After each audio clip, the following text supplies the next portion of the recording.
की तो शिव महापुराण की कथा में महाराज 24,000 श्लोक है। भागवत जी की कथा में है 18,000 और शिव महापुराण कथा में है 24,000 श्लोक। तो ऐसा कहते हैं कि 24,000 श्लोकों का ये ग्रंथ है और शिव महापुराण की कथा महाराज वही करवा सकता है जिनके इस जन्म के नहीं अनेक जन्म जन्मों के जिनके भाग्य उदय हुए हैं। स्कंद पुराण में आता है कि भाग्योदयेन बहुजन्म समर्जितेना सत्संग मम च लभते पुरुषो यदावे अज्ञान हेतु कृत मोह मदांधकारा नाशम विधाय तदोदयते विवेकः। बहुत सुंदर बात कही है कि जिनके इस जन्म के नहीं अनेक जन्म जन्मों के पुण्य उदय होते हैं वही ऐसी शिव महापुराण की कथा या भागवत की कथा जैसे सुंदर सुंदर आयोजन हवन यज्ञ पूजन पाठ वही लोग करवा सकते हैं। महाराज लिखा हुआ है शिव महापुराण में, क्या लिखा हुआ है कि वही लोग करवा सकते हैं जिनके इस जन्म के नहीं पिछले जन्मों के पुण्य उदय हुए होंगे, तो उन्होंने पिछले जन्मों में अच्छे पुण्य किए होंगे, तो आज उनको ये मौका मिल रहा है कि शिव महापुराण कथा करवा रहे या शिव की कथा सुन रहे हैं या महाराज भागवत जी की कथा करा रहे। ये जो कथाएं हैं ये पैसों से नहीं होती है, नहीं तो और किसी गांव में मत जाओ, आप कई गांव में देख लो कि बहुत लोग करोड़पति होंगे, बहुत लोगों के पास पैसा होगा, खूब अरबोपति होंगे, करोड़पति होंगे, लखपति होंगे, लेकिन उन लोगों ने भागवत कथा बहुत दूर की बात है, शिव महापुराण बहुत कथा दूर की बात है, यज्ञ करना बहुत दूर की बात है। उनके घर में 10-10 साल तक सत्यनारायण भगवान नहीं जाते होंगे, सत्यनारायण की कथा नहीं होती होगी साहब। क्यों? क्योंकि ये काम जो है ये पैसा से नहीं होवे, ये काम तो जब ही होते हैं जब उनके भाग्यो जन्म के बहुत जन्मों के पूर्व महाराज पुण्य उदय हुए हैं। इस जन्म के पुण्यों से नहीं मिलता है, कई जन्मों के। आपको पता है कि भीष्म पितामह ने, महाभारत सबने देखी है, भीष्म पितामह ने कोई पाप नहीं किया उनके जन्म में, भगवान के कई बार दर्शन किए, अच्छे अच्छे काम किए, और तौर पर उनके पिताजी के लिए उन्होंने ऐसी प्रतिज्ञा कर ली कि मैं जब तक रहूंगा तब तक शादी विवाह नहीं करूंगा। फिर भी पितामह भीष्म बाणों की सैया पर लेटे हुए थे और महाराज उनके शरीर से एक एक बूंद खून का निकल गया, एक बूंद भी शरीर में खून नहीं बचा। भगवान कृष्ण दर्शन देने के लिए गए तो पितामह भीष्म ने यही बात कही, क्या कहा कि एक बात बताइए प्रभु कि जहां तक मुझे पता है कि मैंने इस जन्म में तो ऐसा कोई पाप नहीं किया है जिसके कारण आज मुझे ये दुख देखना पड़ रहा है। तो भगवान ने कहा इस जन्म में नहीं किया तो पूर्व जन्म में किया होगा। फिर भीष्म पितामह कहते हैं कि जहां तक मुझे पता है प्रभु कि इस जन्म की छोड़ो कि 100 जन्म तक तो मुझे पता है कि मैंने कोई पाप नहीं किया। कितने जन्म तक की पता थी भीष्म पितामह को? 100 जन्मों तक की, 100 जन्म की कह दी। भगवान ने कहा कि पितामह आपको 100 जन्म तक का मालूम है, लेकिन आज से 112 जन्म पूर्व, कितने जन्म? 112 जन्म पहले आप एक राजा थे, घोड़े पर बैठ करके महाराज घुड़सवारी करके और जा रहे थे जंगल में शिकार करने के लिए। रास्ते में एक सर्प पड़ा हुआ था, सांप, उस सर्प को आपने अपने बाण से उठा के और बगल में एक बोर जाली थी और कांटे के बोर पे जाके उसको पटक दिया था। जितने दिन तक वो सर्प पड़ा रहा और जिस प्रकार उसके शरीर से खून निकला था उसी प्रकार आप भी बाणों की सैया पर पड़े रहे और उतने ही दिन तक आपको ये दुख देखना पड़ा। बोलो हर हर। तो महाराज हमें इस जन्म के नहीं पूर्व जन्मों के भी पाप मिलते हैं। महाराज ये जीवन में ध्यान रखना कि अगर हमें भगवान ने बेटा अच्छा दे दिया तो ये समझ लेना कि पिछले जन्म में हमने किसी की बहुत अच्छी सेवा करी होगी, तो वो बेटा आज आके और हमारी सेवा कर रहा है। बोलो राधे। अगर हमें सासू को कोई बहू अच्छी मिल गई तो ये समझना चाहिए कि सासू माँ ने पिछले जन्म में कोई गौ माता की अच्छी सेवा करी होगी, गाय को अच्छी रोटी दी होगी, तो आज वही गौ माता बहू बन के आई है उसके घर में और उनको बहुत प्रेम से रख रही है। बोलो हर हर। तो ये शिव महापुराण की कथा यही बताती है। भागवत की कथा में आप सुनोगे तो राजा महाराजाओं की कथा और भगवान के अवतारों का वर्णन मिलेगा, लेकिन शिव महापुराण कथा एक ऐसी है जो अपने जीवन के ऊपर आधारित है महाराज, कि हमें जीवन कैसे जीना चाहिए। तो कई जन्मों के जब पुण्य उदय होते हैं तब हम ऐसी कथा को श्रवण करते हैं महाराज। बहुत अनेकों अनेक जन्म उदय होते हैं, पुण्य के जन्म उदय होते हैं, तभी हम ऐसा कार्य कर सकते हैं। नहीं तो घर में लोग सत्यनारायण भगवान की कथा भी नहीं करवा सकते, छोटे से छोटा हवन भी नहीं करा सकते, सुंदरकांड तक का पाठ नहीं करवा सकते महाराज। लेकिन जिनके पुण्य उदय हो जाते हैं, चाहे वो गरीब हो चाहे अमीर हो, भगवान उनके घर में अपने आप चले जाते हैं। इसीलिए कहते हैं कि भगवान ने अगर 84 लाख योनियों में सबसे सर्वश्रेष्ठ बताया है मनुष्य जीवन, तो इस मनुष्य जीवन में सब काम करो, काम सब करो महाराज, लेकिन इस काम के साथ साथ में भगवान का भजन, भगवान का कीर्तन भी बहुत जरूरी है। चाहे खूब खेती का काम करो, नौकरी करो, कुछ भी करो, लेकिन उसके साथ में ये कार्य भी जरूरी है। ध्यान से सुनना महाराज। एक बार क्या हुआ, शिव महापुराण की कथा कहती है कि एक राजा की सवारी जा रही थी। क्या कह रही है कथा, कि एक राजा की सवारी जा रही थी। राजा वो महाराज रथ में बैठा हुआ बढ़िया आराम से जा रहा, चला जा रहा है। राजा रास्ते में रुका, रास्ते में उन्होंने देखा कि एक 7-8 साल का बालक महाराज क्या कर रहा है, कि बहुत सुंदर दृश्य देखा राजा ने। क्या देखा कि एक 7-8 वर्ष का बालक खेत में से थोड़ी सी मिट्टी उठाता है और उस मिट्टी की मूर्ति बनाता है, और मूर्ति बना करके उसके कान में कुछ बोलता है और वापिस उस मूर्ति को मिट्टी में मिला देता है। ध्यान से सुनना। वो राजा ने देखा कि एक बालक खेत में से थोड़ी सी मिट्टी उठाता है, उसकी एक मूर्ति बनाता है, उसके कान में कुछ बोलता है और कान में कुछ बोलने के बाद वापिस उस मूर्ति को मिट्टी में मिला देता। अब राजा बार बार देख रहा है, बहुत देर हो गई, बहुत देर से देखने लगा कि ये हो क्या रहा है, कर क्या रहा है। और कितनी उम्र है उस बालक की, केवल 7 वर्ष की।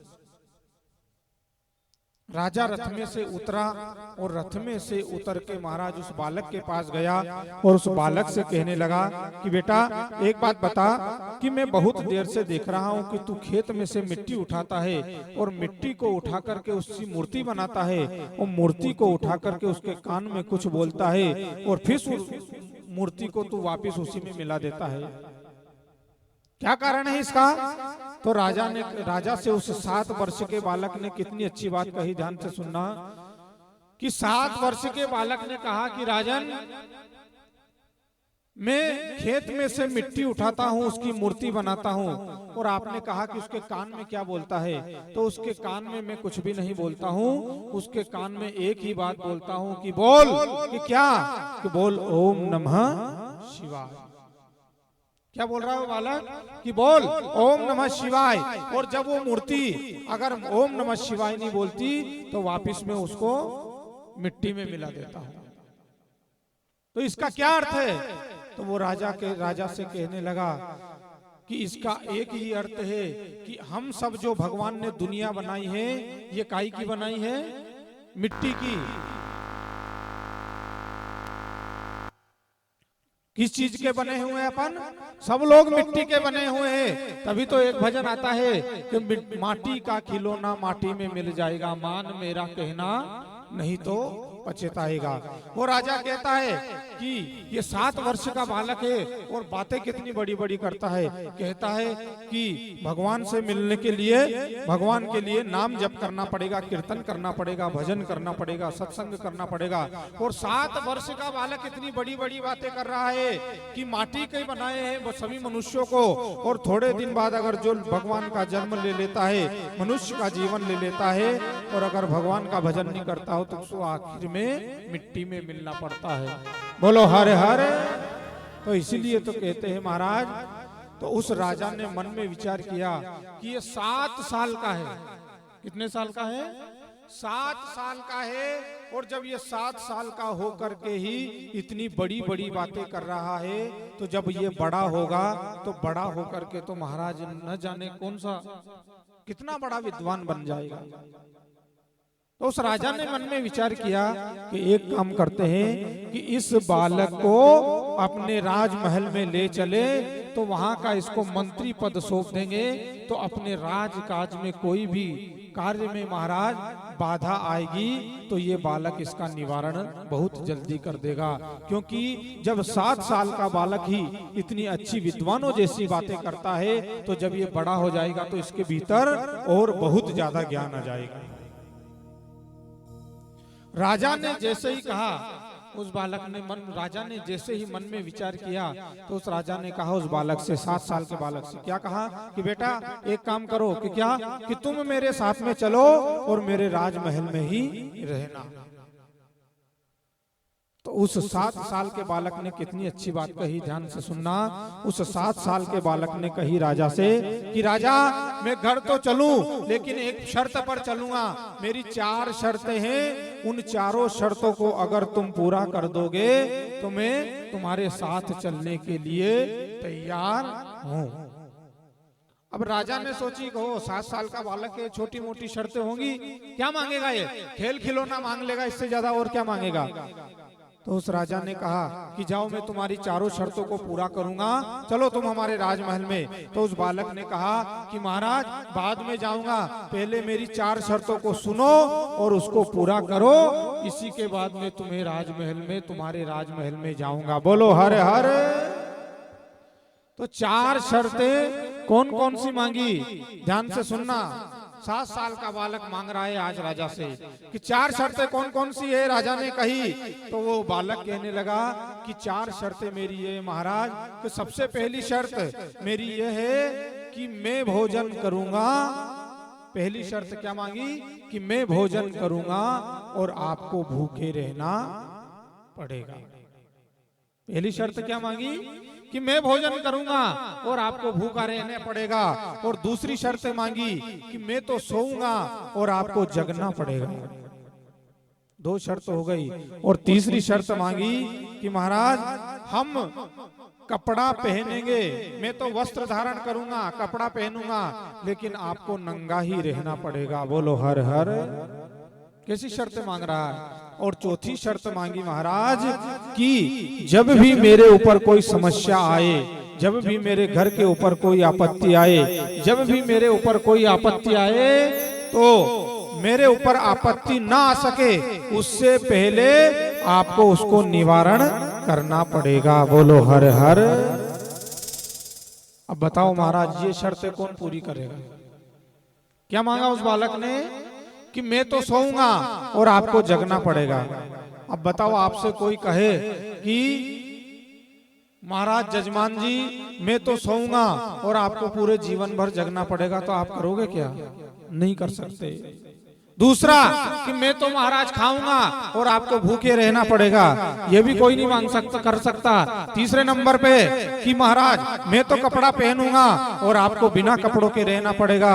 और चौथा कि जब भी मेरे ऊपर कोई समस्या आए, मान लो समस्या कैसी, हम यहाँ से जा रहे और हमारा आज एक्सीडेंट होने वाला है, तो वो पहले ही बतानी पड़ेगी कि आपका आज यहाँ से इस रास्ते से जाओगे तो एक्सीडेंट हो जाएगा।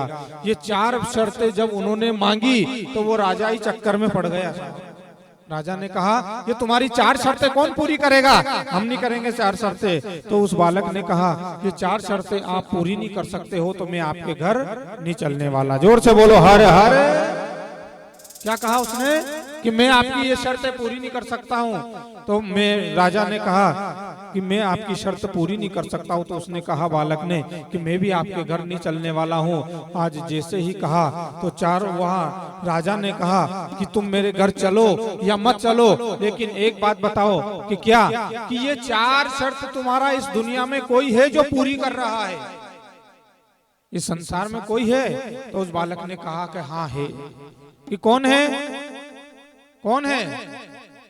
आप सबको पता है कौन है वो? भगवान भोलेनाथ। पहली शर्त बालक ने कौन सी मांगी थी? कि हम भोजन करेंगे और तुम्हें भूखा रहना पड़ेगा। तो राजा पूरी नहीं कर सका। लेकिन एक बात बताओ, इस संसार में भूखे जगते तो सब है, लेकिन आज तक भूखा सोया कोई भी नहीं है। तो सबकी कृपा, सबके रक्षा कौन करता है? भगवान भोलेनाथ ही करता है। पहली शर्त हो गई पूरी। दूसरी शर्त कि हम तो महाराज सोएंगे और तुम्हें जगना पड़ेगा, तो इसलिए इस संसार में हम सब सोते हैं, उस समय भगवान जगते हैं और हम सबकी रक्षा करते हैं। बोलो हर हर। तीसरी शर्त मांगी थी, कौन सी? कि हम तो कपड़ा पहनेंगे और आपको नंगा ही रहना पड़ेगा। आज तक भगवान भोलेनाथ ने कपड़े पहने हैं क्या? आप भी सब देखते हैं। तो पूरा संसार वस्त्र धारण करता है, लेकिन भगवान भोलेनाथ दिगंबर भेष में बैठे रहते हैं। और चौथी शर्त मांगी थी कि महाराज जब भी आपके ऊपर कोई विपत्ति आए तो मुझे बताना। तो अब महाराज एक बात बताओ कि जब भी हमारे ऊपर कोई विपत्ति आती है तो वो भगवान को सबसे पहले पता चलती है। बोलो हर हर। और आज तक किसी को पता चला है? इसीलिए भगवान, वो बालक कह रहा है ये 4 शर्तें मेरा भोलेनाथ पूरी करता है, इसीलिए मैं उसके भरोसे राजमहल में नहीं, इस खेत में ही, इस झोपड़ी में ही बैठ के और पूरी जीवन को मेरे यही गुजार दूंगा। मैं तुम्हारे साथ चलने वाला नहीं हूँ। राजा ने जैसे ही ये बातें सुनी तो उस राजा को भी वैराग्य हो गया और उन्हीं राजा ने भी महाराज सब कुछ त्याग करियो वहीं, और वो भी उन्हीं बालक के साथ में रह गयो। और अंत में पूरे जीवन भगवान शिव की भक्ति करके और अंत में भगवान भोलेनाथ के धाम को चला गया। बोलो शंकर भगवान की। तो ऐसी है शिव महापुराण की कथा। इसलिए शंकर भगवान की कथा को तो श्रवण करो महाराज। शंकर भगवान जो ब्रह्मलोक के देवता ब्रह्मा जी, विष्णु लोक के देव विष्णु जी, और इस मृत्यु लोक के देव तो देव एक ही है, जो वो है कालो का काल महाकाल महादेव। और इस महादेव के ही अवतार कौन है? 11वां अवतार जो बालाजी महाराज बैठे हुए हैं, वो भगवान शिव के ही एकादश रुद्र के रूप में 11वें अवतार में आए। बोलो हर हर। हनुमान जी महाराज, आपने भी सबने रामायण सुनी है, सबे याद भी है रामायण, भागवत की कथा भी सुन रहा, लेकिन आपको एक को भी ये मालूम नहीं होगा कि हनुमान जी महाराज अकेले थे कि हनुमान जी महाराज कितने भाई थे। बोलो हर हर। कहीं आ गयो अना गाड़ी, कहीं कहीं आ तो नहीं गयो, सबकी नजर उनांग चल गई। कहीं पवन जी कहीं कहीं है तो नहीं? बालक के देख रहे सब। हनुमान जी महाराज अकेले नहीं है तो कितने हैं? हनुमान जी महाराज एक नहीं 6 भाई है। कितने भाई है? 6 भाई है हनुमान जी महाराज। इसीलिए तो हम आपसे कह रहे शिव पुराण की कथा सुनो, उनमें अलग अलग चीजें सुनबो की मिलेगी। आप एक से बढ़ के एक नई नई चीजें मिलेगी। हनुमान जी महाराज की जो माँ है, जिनका नाम क्या है? अंजना। अंजना माता के कोई संतान नहीं थी साहब, कोई भी पुत्र नहीं था। 52 वर्ष की अंजना मैया हो गई, 50 और 2 साल की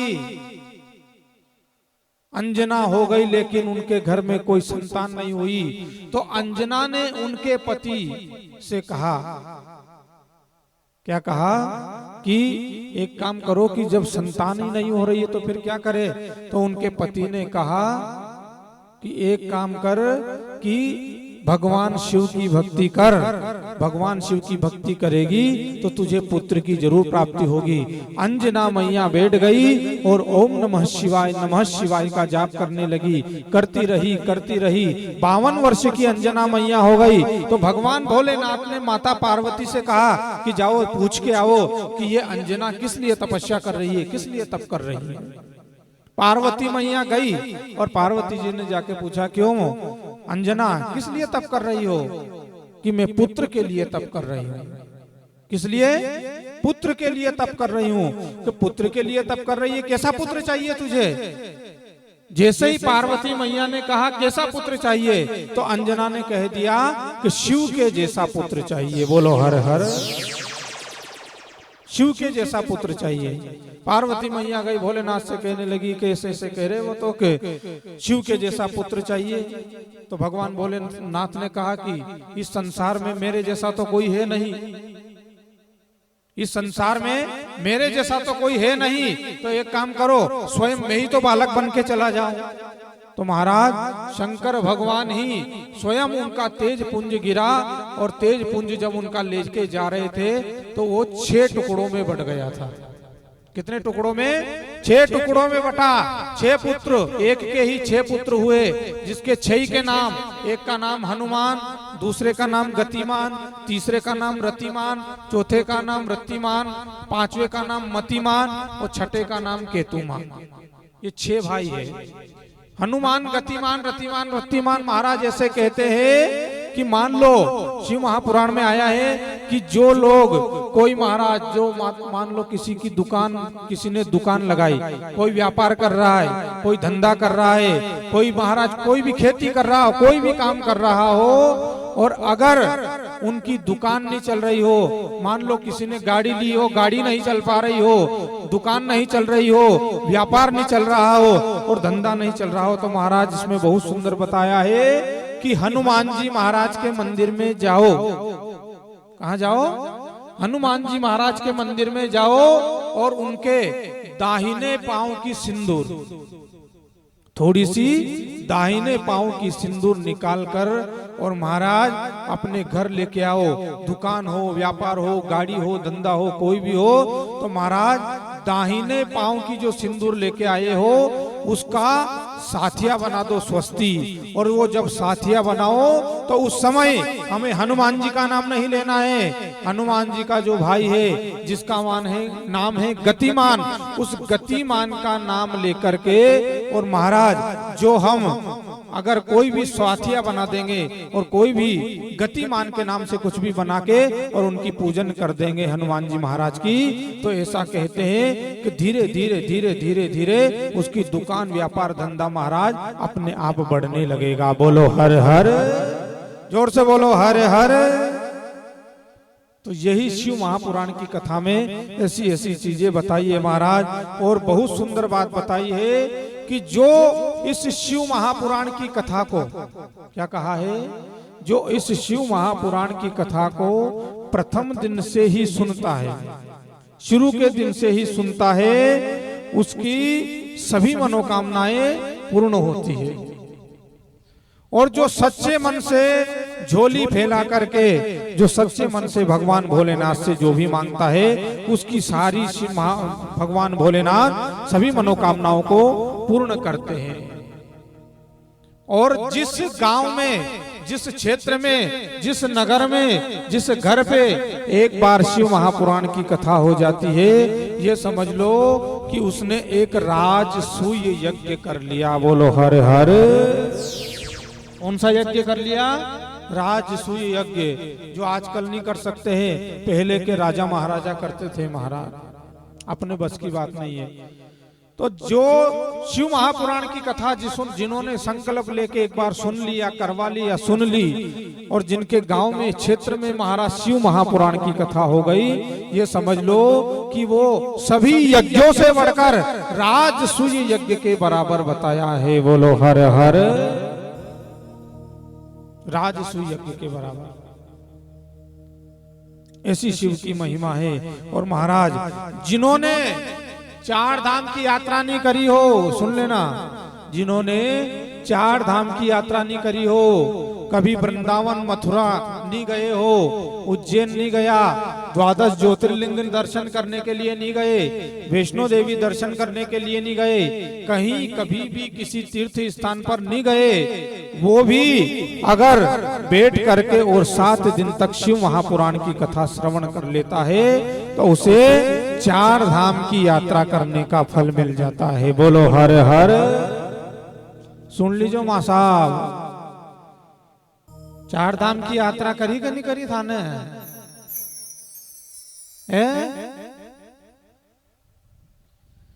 ये 4 धाम की यात्रा करवा की नहीं बनी हो तो भी 4 ही धाम भी शंकर भगवान की कथा सुनवा कान्ने आवे। क्यों गिरिराज जी? भी 4 ही धाम भी आवे, जन के बाद में गंगा जी आवे, जमुना जी आवे, सरस्वती जी आवे, जतरी भी नदियां हैं वी भी शिव महापुराण की कथा सुनवा आवे। नर्मदा नदी भी आवे और द्वादश ज्योतिर्लिंग वो सब शिव की कथा को सुनने के लिए आते हैं। जतरा भी देवी देवता है यानी संसार में 33 कोटि देवी देव, वो भी भगवान शिव की कथा को सुनने के लिए आते हैं। बोलो हर हर। इसीलिए मान लो कि हमसे 4 धाम की यात्रा करवा की नहीं बनी और मान लो कि वृंदावन भी नहीं गया, मथुरा भी नहीं गया, द्वारिका जी भी नहीं गया, कहीं भी नहीं गया, खाली नया गांव में ही रहा 12 महीना 100 साल नहीं खाट दिया। यहाँ से ज्यादा माचलपुर चल गया और ज्यादा से ज्यादा बाड़गाम जाके समोसी कचौरिया खाया। ऐसे ज्यादा अगर कहीं भी नहीं करी हो तो यहाँ प्रेम से बैठ के और आज कथा प्रारंभ होगी तो आज से ही 7 दिन तक यह कथा सुन लीजो तो कहीं 4 धाम नहीं, 4 धाम की कथा को फल आप यही कथा में मिल जाओ। बोलो हर हर। जोर से बोलो हर हर। कहीं नींद तो नहीं आ रही? देख जो नहीं तो नींद खाड़वा लग जाओ, क्योंकि निद्रा देवी छोड़े है ही नहीं। यह निद्रा देवी छोड़े है ही नहीं, क्योंकि हवा भी ऐसी चल रही जाना कहीं ऐसी चल रही हो है 4 ही आड़ी से। यह निद्रा देवी है नहीं, यह बड़ी खतरनाक है साहब, क्योंकि इन्हें भगवान श्री राम जी से की थी एक बार। कही की थी गुरुजी? कि जब भगवान राम ने कुंभकर्ण मार दियो, बड़े मारियो आप सबने देखी कि कुंभकर्ण को जब भगवान राम ने मार दिया तो कुंभकर्ण को मारने के बाद उनकी पत्नी, जिनका 2 पत्नी थी कुंभकर्ण के, करकटी और निद्रा देवी, तो निद्रा देवी गई कहाँ गई?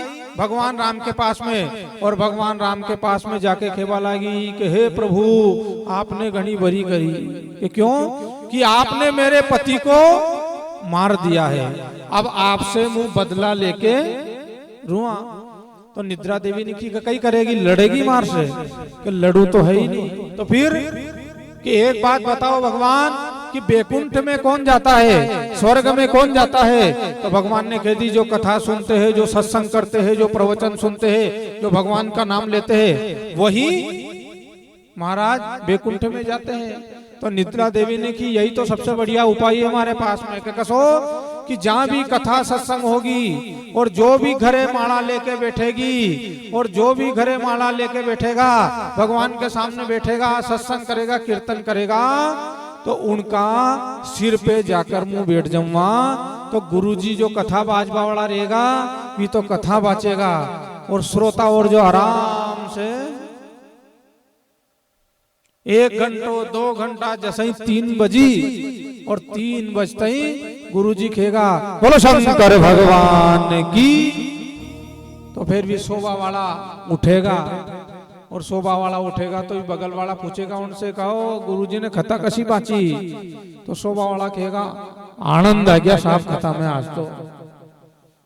सुनियो एक भी अक्षर नहीं बोले से पर आनंद आ गया। इसलिए महाराज कथा में नींद जरूर आती है। घरे आप 2 गोली नींद की खाओ फिर भी नींद नहीं आगी, लेकिन कथा में आके बैठ जाओ, भगवान का मंदिर में जाके बैठ जाओ, अपने आप आँखें मिचाबा लाग जाएगी, माला ले लो हाथ में, अपने आप नींद आबा लाग जाएगी साहब। देख लो अंदाज करके। इसलिए निंद्रा देवी जरूर आती है और वह एकली नहीं आवे। हाँ गिरिराज जी। हरि नैना में नींद गुल आई जी अब खोलो मरवंतर जाई। नैना में नींद गुल आई जी अब बजाओ ताली प्रेम से हरि बोल।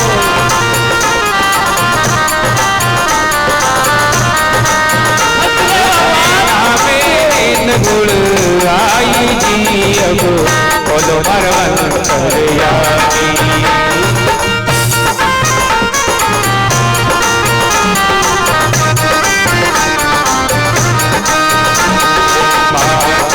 मुकुट उतारो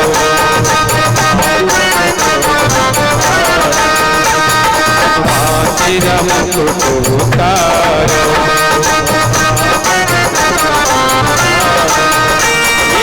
रोते मुरली हटाओ जी अब बोलो मरवंतर जाई।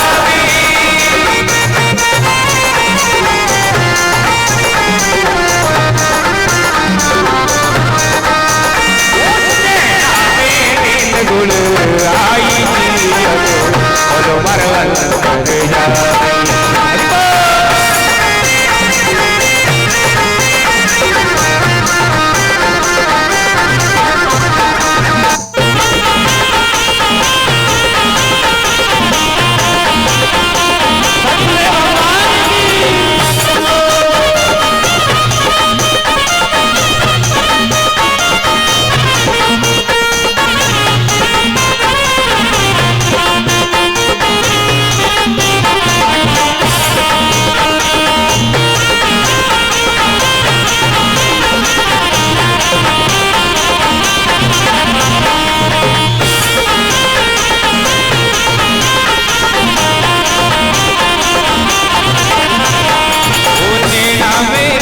गुण आई जी अब बोलो मरवंतर जाई।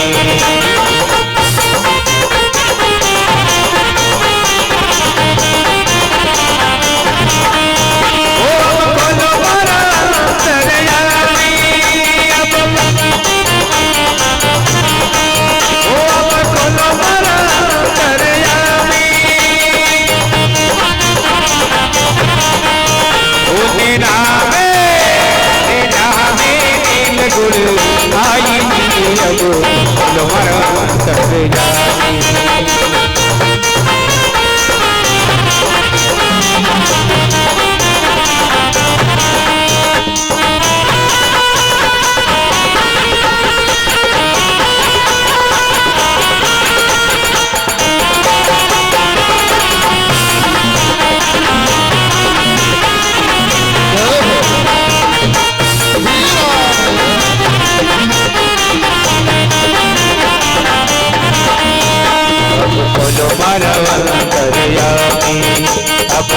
मरवंतर जाई अब बोलो मरवंतर जाई। अब बोलो मरवंतर जाई अब बोलो मरवंतर जाई।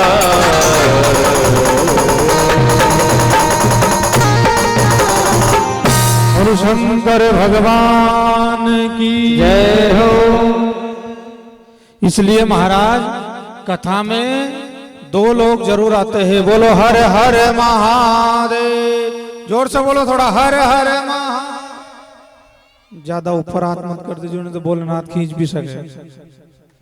हाँ ज्यादा ऊपर मत कर दीजिए। कहते हैं कि कथा में दो लोग जरूर आते हैं। कथा में दो लोग जरूर आते हैं।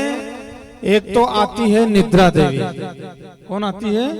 एक तो आती है निद्रा देवी और दूसरे आते हैं नारद जी। ध्यान दीजिए, कथा में दो लोग जरूर आते हैं। एक तो आती है निद्रा देवी और दूसरे आते हैं नारद जी महाराज।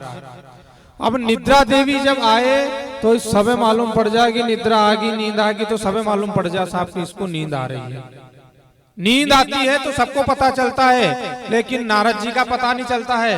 क्यों? कि नारद जी का पता नहीं चले साहब, लेकिन नारद जी का भी पता चलता है कि नींद आती है तो आंखें बंद होती है, और नारद जी आ जाए तो यूं समझ लीजिए कि जो लोग बार बार उठ रहा बैठ रहा, बार बार पानी पीवा चल जा, थोड़ा बहुत घरे चाय पीवा चल जा खत्म से, फिर आके बैठ जाए, बार बार उठे बैठे आवे जावे, उठे बैठे आवे जावे, तो यूं समझ लीजिए कण के भीतरे नारद जी महाराज जाके बैठ गया। बोलो हर हर।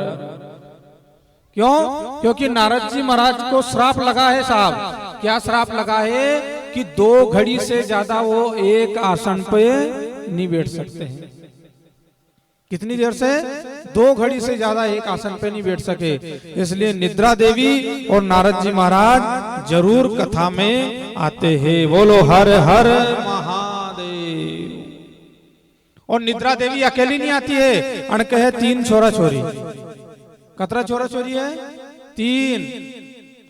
तो सबसे पहला वी नहीं आवे, पहला उनका बालक और मोखले निद्रा देवी। सबसे पहला उनको छोटो ही छोटो बालक जन को नाम है आलस।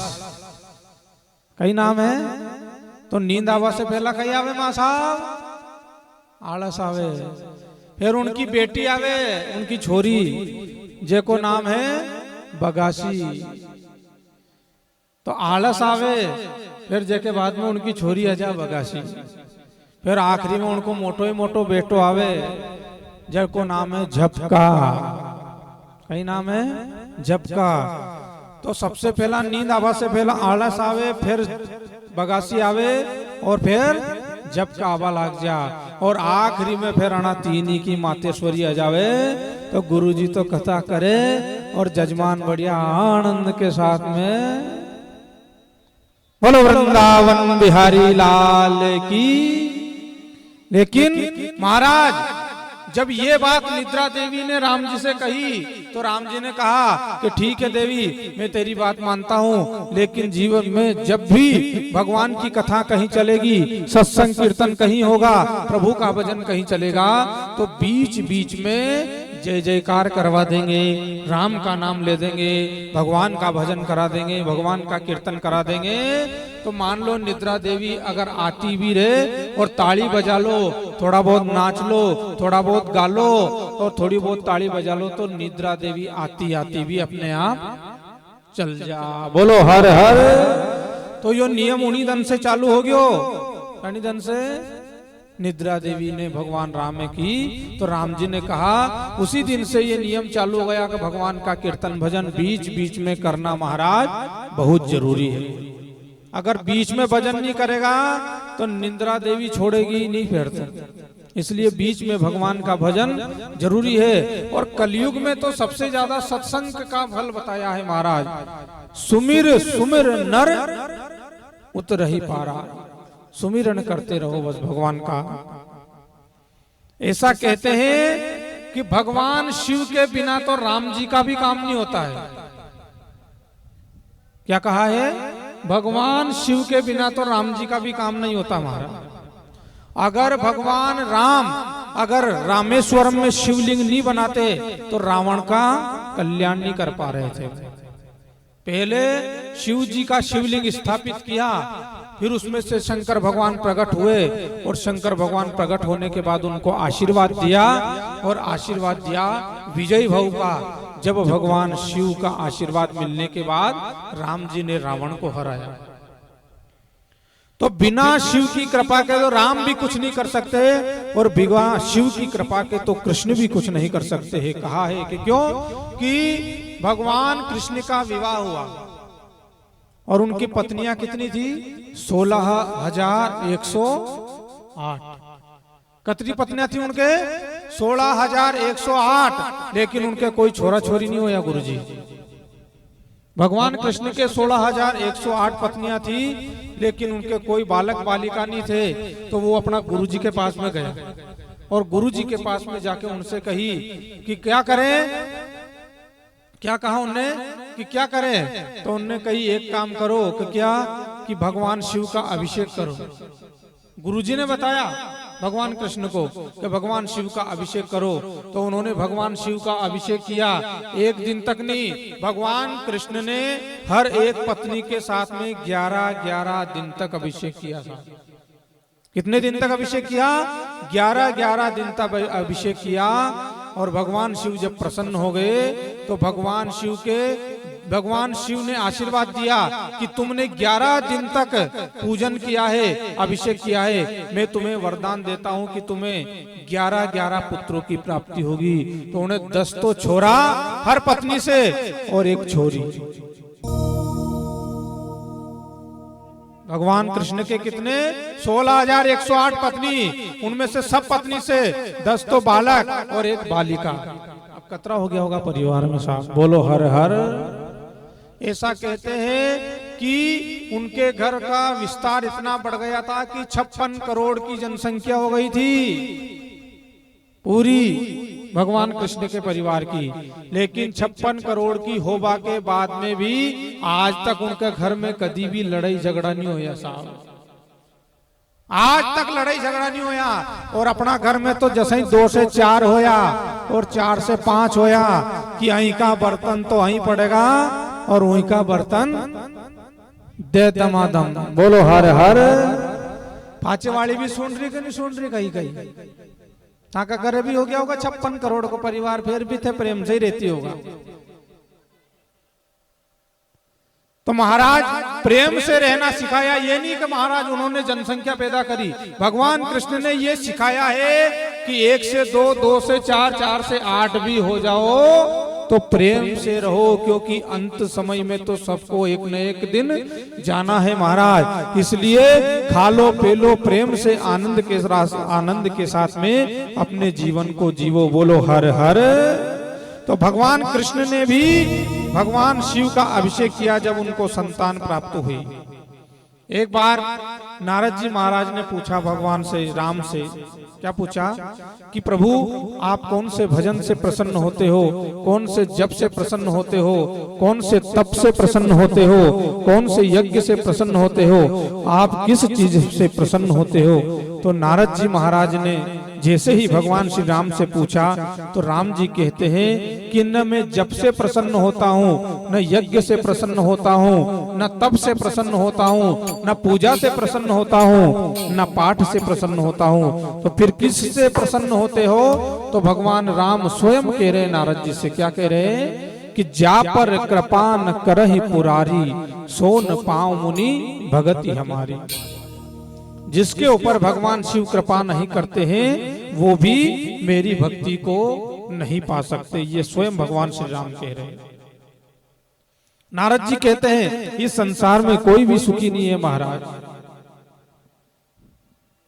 आज भी अगर आपसे कोई से भी कहीं भी किसी से भी जाकर पूछो तो इस संसार में कोई भी अपनी छाती के ऊपर हाथ धर के यूं नहीं कह सके कि मुंह सुखी है। चाहे वो करोड़पति हो कि चाहे वो गरीब हो कि चाहे वो धनवान हो, चाहे वो अमीर हो, कैसा भी हो, लेकिन कोई भी ये नहीं कह सकता अपनी छाती पे हाथ धर के कि मैं सुखी हूँ। इस संसार में कोई तन दुखी, कोई मन दुखी, कोई धन बिन रहत उदास, थोड़े थोड़े सब दुखी, सुखी राम के दास। मान लो कि आप किसी को दुख सुनाने के लिए जाओ, 5 मिनट आप उन्हें अपना दुख अपने घर की सुना दीजिए, जे के बाद में वो 5 घंटा तक उनका दुख सुना गो आप, बोलो हर हर। कोई के पास चले जाओ आप, भले से आप ही गिरिराज जी ऑर्गन बजा रहे अने आप 5 मिनट को दुख सुना दो, जे के बाद में फिर ये आना की शुरू कर देगा, तो 2 घंटा तक आना की नहीं खुटेगी बात, बोलो हर हर। तो संसार में कोई भी सुखी नहीं है महाराज, सब दुखी है। कोई तन दुखी, कोई मन दुखी, कोई धन बिन रहत उदास, थोड़े थोड़े सब दुखी, सुखी राम के दास। सुखी तो वही है जो परमात्मा का भजन करता है, परमात्मा का नाम ले लेता है। और जीवन में ध्यान रखना, नरे बालक वर्ष खो, पवन जी की उम्र का है खो, यो दादा और भजन कर लो, भगवान को खता में बैठ जाओ, सत्संग करो, कीर्तन करो, नाम लो, तो कई खेवे लोग गांव में भगवान को नाम लेबा को काम तो गुरुजी बूढ़ा मनक और को है, भगवान को सत्संग भजन करवा काम तो बूढ़ा मनक और को है। एक बात बताओ, आज तक कोई की मृत्यु हुई तो उन्होंने यूं पूछी कि थे जवान रो के थे, बूढ़ा हो गया के थे, हाल बाड़ा के तो हाल था नहीं ले चला। महाराज काल तो हर समय अपना माथा पे घूमतो ही रहे, 24 घंटा काल सदा अपने सर डोले, न जाने कब सिर चढ़ बोले, हरि का नाम जपो निशिवासर, इसमें बरस महीना क्या। अणमें यो नहीं देखनो कि कौन बालक है कौन मोटा है। ऐसा कहते हैं कि बचपन में भगवान का भजन करोगे तो घी के समान फल मिलेगा, जवानी में भगवान का भजन करोगे तो दूध के समान फल मिलेगा, और बुढ़ापे में भगवान का भजन करोगे तो पानी के समान फल मिलेगा। और जिन्हें बचपन में भी भगवान को नाम नहीं लियो और जवानी में भी नहीं लियो और बुढ़ापा में भी नहीं लियो तो अनको कई करनो छा गुरुजी। मान लो जिन्हें मरता मरता भी नाम नहीं लियो तो फिर अनको कई करनो चाह कि अशा आदमी है तो अशी जाके ले जाके बांध दो, जहां गाया अभिषेक बांधे मां, उन्हें चारों पटके अने रोटियां पटक दो, ये भी खा रहा नहीं भी खा रहा। हमारा मन से नहीं खेरियो सब लिखा रही में कि जो जिन्हें बचपन में भी नाम नहीं लियो, जवानी में भी नाम नहीं लियो और बुढ़ापा में भी एक दूसरा की बुराया कर करके, और अपना बुढ़ापा भी ऐसा, बचपन तूने खेल में खोया, जवानी नींद पर सोया, और बुढ़ापा देख रोया, अब क्यों पछताता है साहब। इसलिए भगवान का भजन करने का कोई समय नहीं है, जरूरी नहीं है कि बुढ़ापा आए, भगवान का समय तो जब समय मिल जाए जभी। एक काम क्या, राम राम बोलो मन हरे राम, बोलो रे राम राम बोलो मन हरे राम, बोलो रे राम राम बोलो मन हरे राम, बोलो रे राम राम बोलो मन हरे राम, बोलो रे राम राम बोलो मन हरे राम, बोलो रे राम राम बोलो मन हरे राम। ताली बजाते हुए गाइए शिव महापुराण की हरि बोल।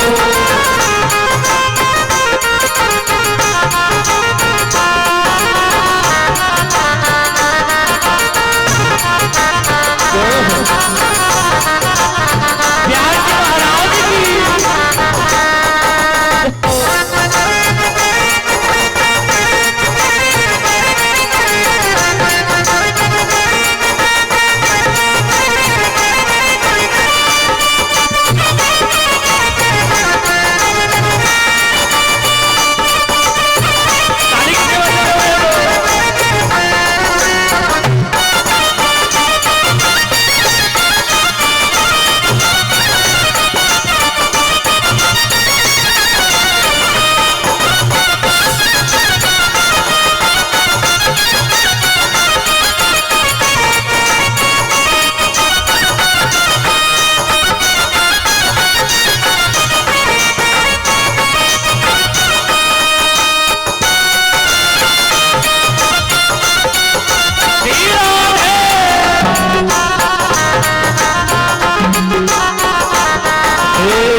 भजन बिना रे,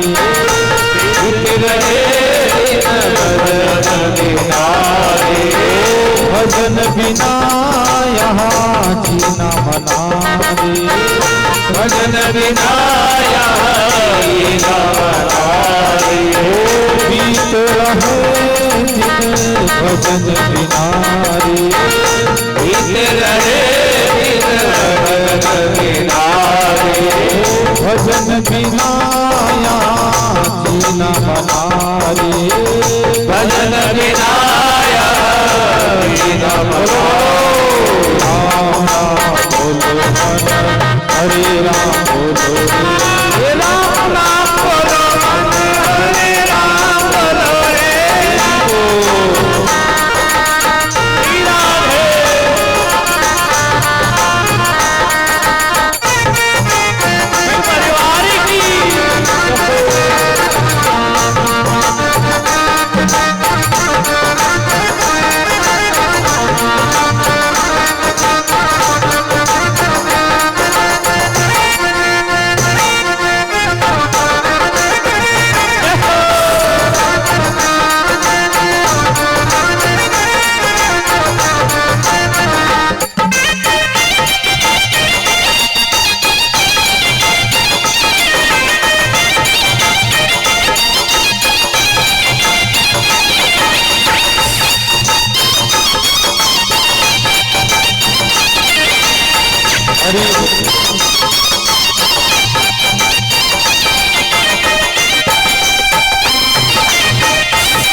भजन करो रे यहाँ मौका मिला रे, भजन करो यहाँ मौका मिला रे, भजन करो रे यहाँ मौका मिला रे, भजन करो यहाँ मौका मिला रे। राम राम बोलो, हरे राम बोलो रे, राम राम बोलो, बोलो बोलो बोलो मन सीताराम, बोलो बोलो बोलो मन सीताराम,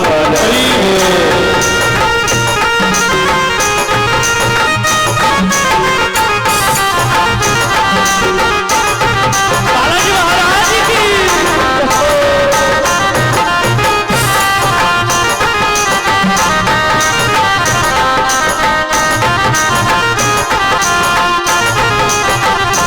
गाइए, ताली बजाते हुए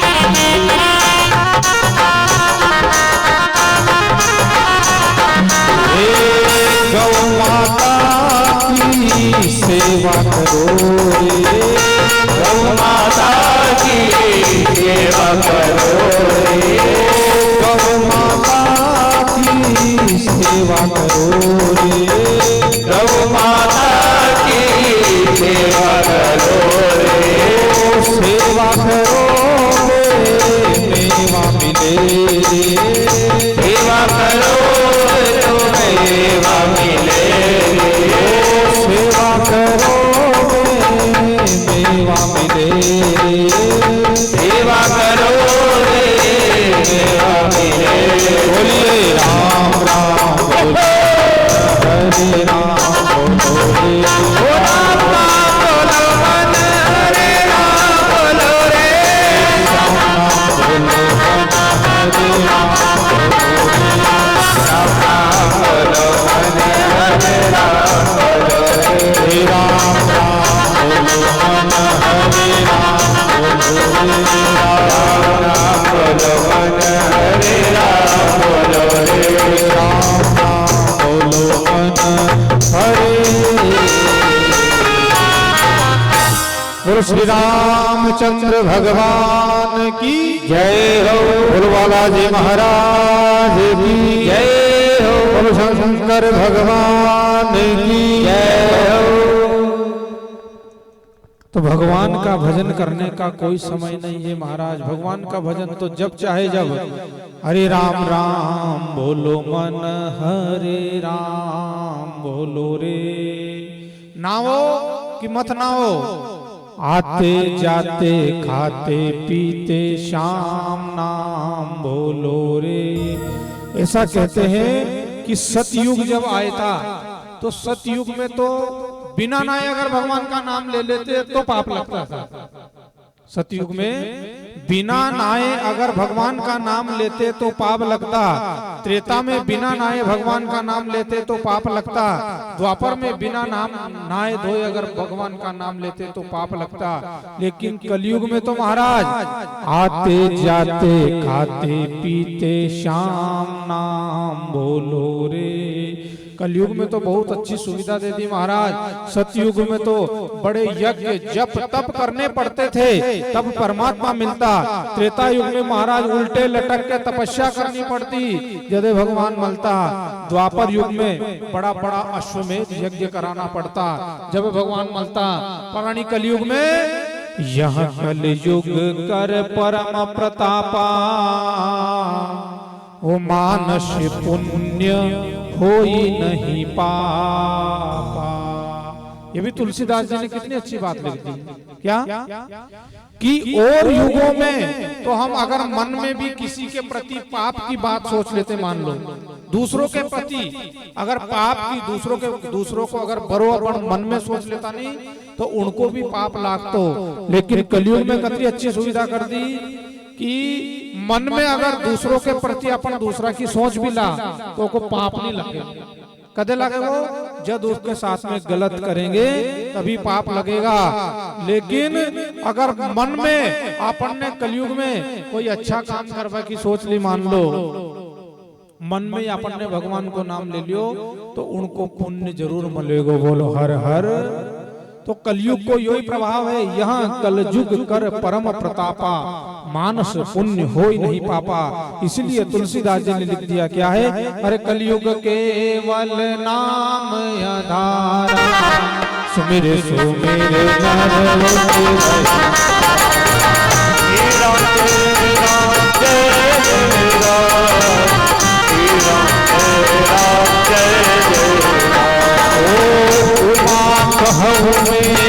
अनुभव अपना सत हरि भजन जगत सब सपना। श्री राम जय राम जय राम, श्री राम जय राम जय राम। बोलो श्री राम जय राम जय राम, श्री राम जय राम जय राम, श्री राम जय राम जय राम, श्री राम जय राम जय राम। भगवान शिव मां पार्वती से कहते हैं, क्या कहते हैं, हे उमा कहो में अनुभव अपना सत हरि भजन जगत सब सपना। श्री राम जय राम जय राम, श्री राम जय राम जय राम। बोलो मंगल भवन मंगल हारी दशरथ अजर बिहारी।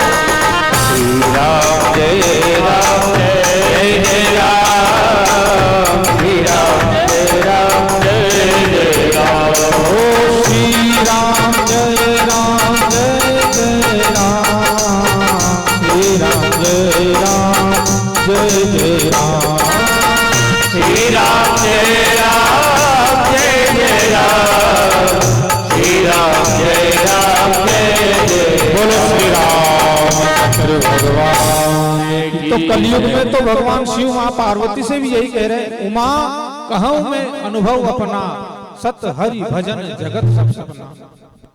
इस कलयुग में तो भगवान के भजन के अलावा और महाराज जो भी है सत हरि भजन जगत सब, ये सारा जगत संसार जो है ये सब सपना है। ये तो जितने भी लोग संसार की माया में हैं ये सब भगवान की माया है। लेकिन इस माया के बीच में रह के भी जिनने माया के साथ साथ में भगवान का भजन भी कर लिया और अपना काम भी कर लियो तो यूं समझ लो कि वही सबसे ज्यादा होशियार आदमी है। बोलो हर हर। भगवान ने तो अपने यहाँ पैसा दे के मोख लिया, यूं समझ लो ये जो शरीर है नी ऊपर से छोड़ दिया सब है कि कौन क्या करेगा कौन कुछ क्या नहीं करेगा, सब अपने अपने छोड़ दिया। और यहाँ से इस कोई का 100 साल, कोई का 50 साल, कोई का 70 साल, कोई का 80 साल, कोई ये 10 साल का ने छोड़ा, कोई ये 20 साल का ने छोड़ा। और यहाँ से जब वापिस जाएगा तो वहां जाता ही और डंडो लेके बैठा रहे, जाता ही पूछेगा भी, कहीं पूछेगा अरे तेने कहीं करियो मनक जमारा में केसर घुड़ गई।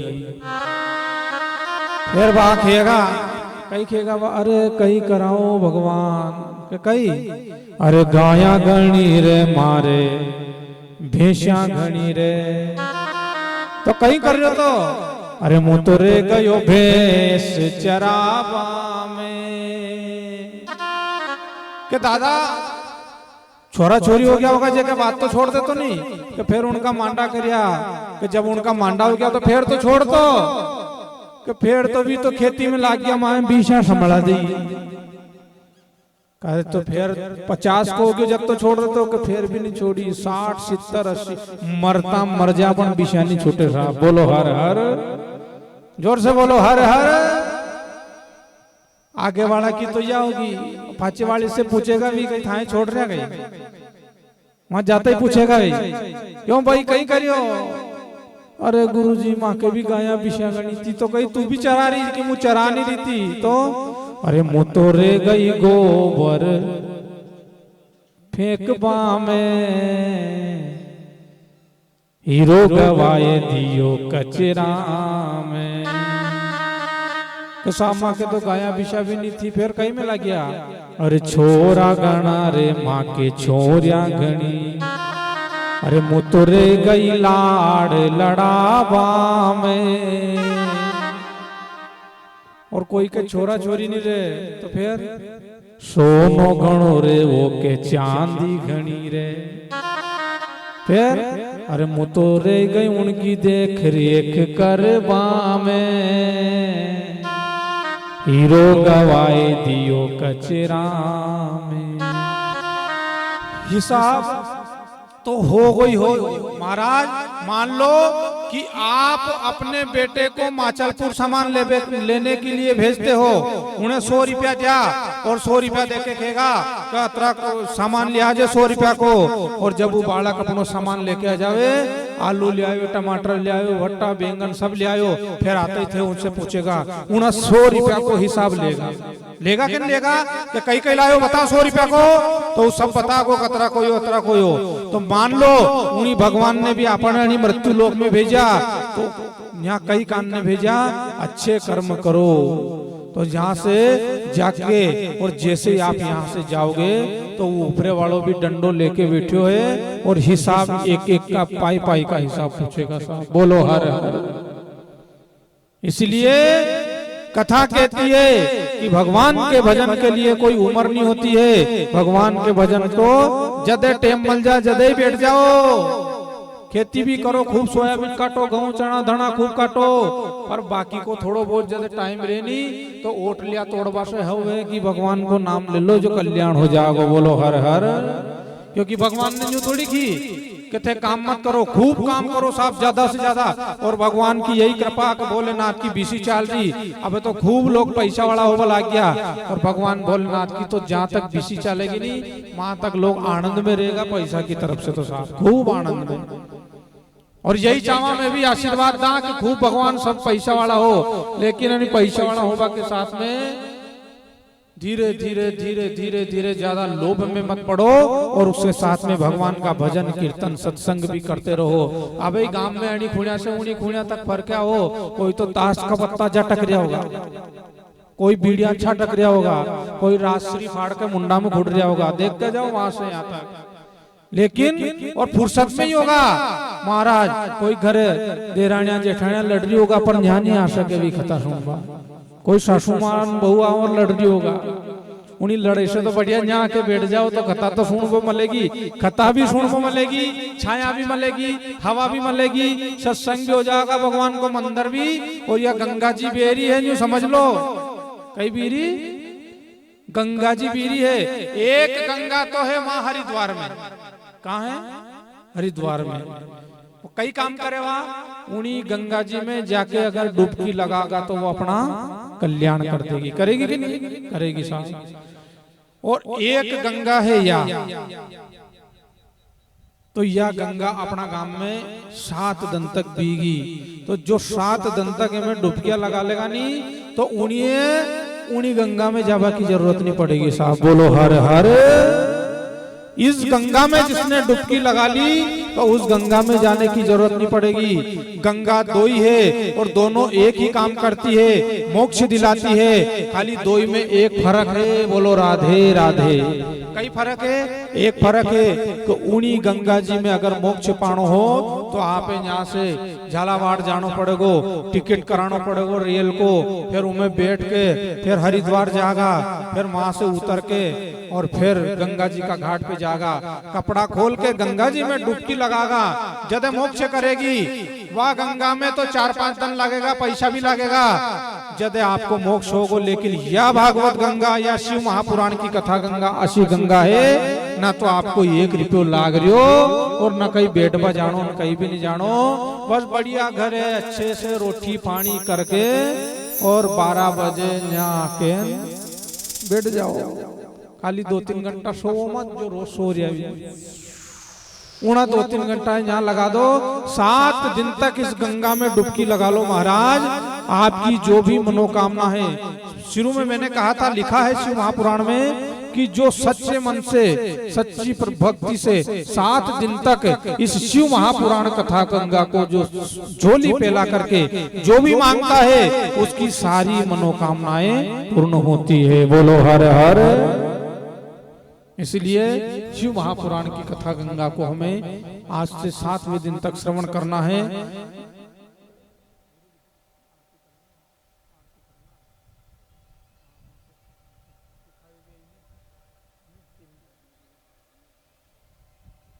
पुराण की कथा गंगा है महाराज, आपने भी नहीं सुनी होगा।